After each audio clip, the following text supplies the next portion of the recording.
I put out a call for testimonials from ex-Larries a few weeks ago. I was not a Larry at any point, though there was a period of just less than a month when I first found fandom that I was being recruited by a Larry. When it got to the Bears, I laughed and told the Larry off, stopped humoring them, and blocked them on Twitter. Soon after, I found antis on Tumblr. But even though I was never a Larry myself, it's important to hear the stories of those who've left the cult behind. Why were they Larrys? Why did they stick with it for as long as they did? Why did they leave? And perhaps hearing the words of someone who decided to leave Larry can help to show others on the edge of the cult that it's possible for them to leave as well. I've got here a testimonial from an ex-Larry that I'm going to read in its entirety. I hope that I can do it justice. For context on where I write this from, I'm a 28-year-old white cisgendered female. I married my beautiful wife last year. I am American. I became a fan of One Direction in 2012 with the release of What Makes You Beautiful.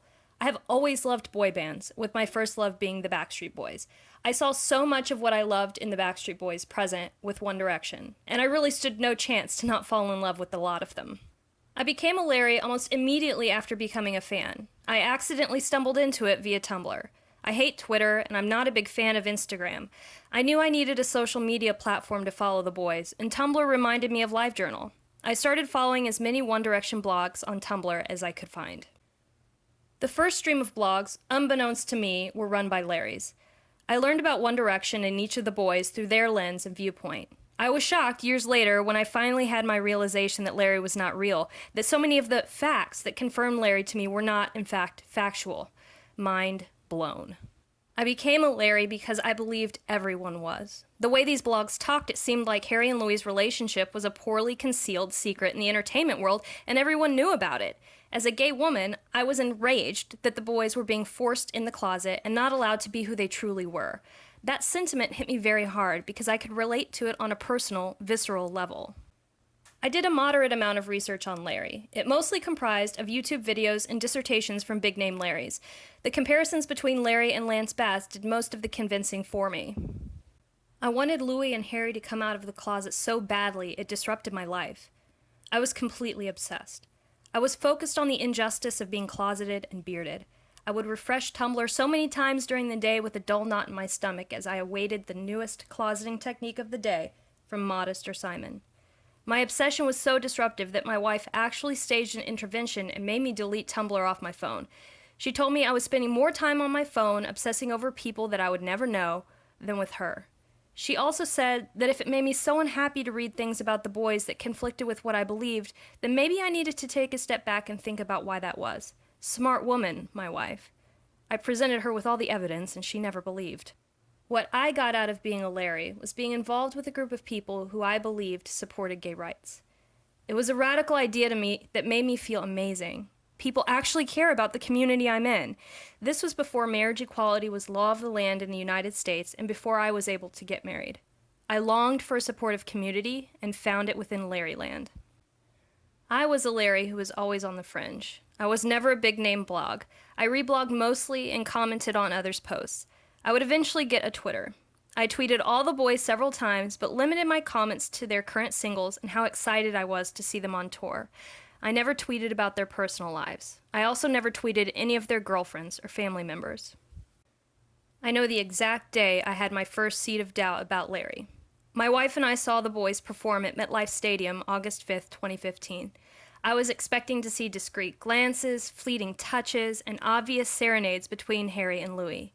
Basically, I was expecting what the YouTube videos showed.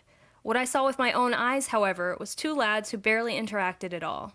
Harry mostly kept to himself, honestly. When I went home that night, I was absolutely shocked to see Tumblr already had a list of Larry moments from the concert. I reviewed each of them, and none of them were true. I was there, in person, and had fantastic seats. None of what they were talking about happened. I wish I could say that sealed the deal for me and was my final day of being a Larry. Unfortunately, that day wouldn't come until Jay's passing. I was so far entrenched in Larryland that I liken it to an addiction. So much of my day was comprised of checking up on the boys, seeing how Larry was being closeted that day, etc. I didn't know how to stop, and I didn't know who I would be without this. The second death blow to my belief was when Louis claimed Freddie as his son. I was waiting for him to denounce Freddie after birth. with a paternity test revealing Freddie was not his own. I knew in my gut that Louis would not lie about having a son. I could rationalize him lying about having a girlfriend. I've lied about having boyfriends. But I could not rationalize him lying about having a child. That is just unconscionable. After Jay's passing, I finally did a long overdue soul search and allowed myself to truly see the hideous side of the Larrie fandom.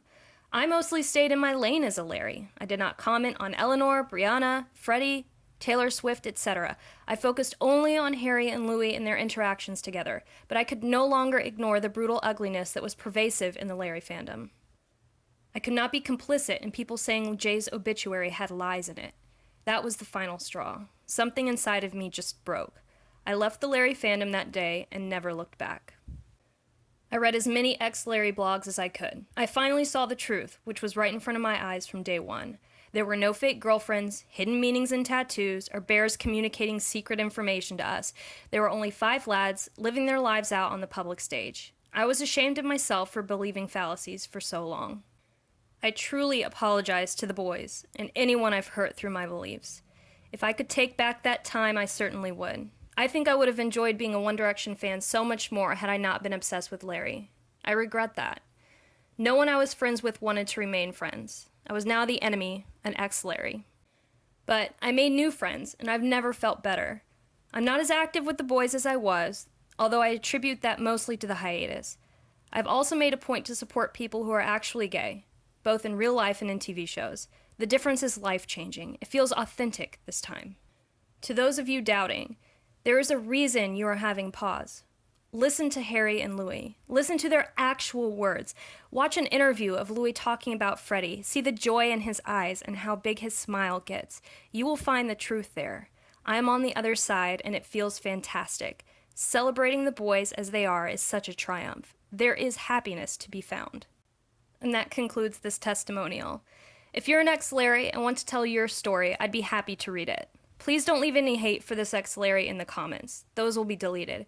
As far as we're concerned, your past as a Larrie is forgotten when you leave the cult and apologize for your actions. We gladly welcome those who've left conspiracy theorism behind to join the ranks of those who accept reality. Thank you so much for sharing your stories.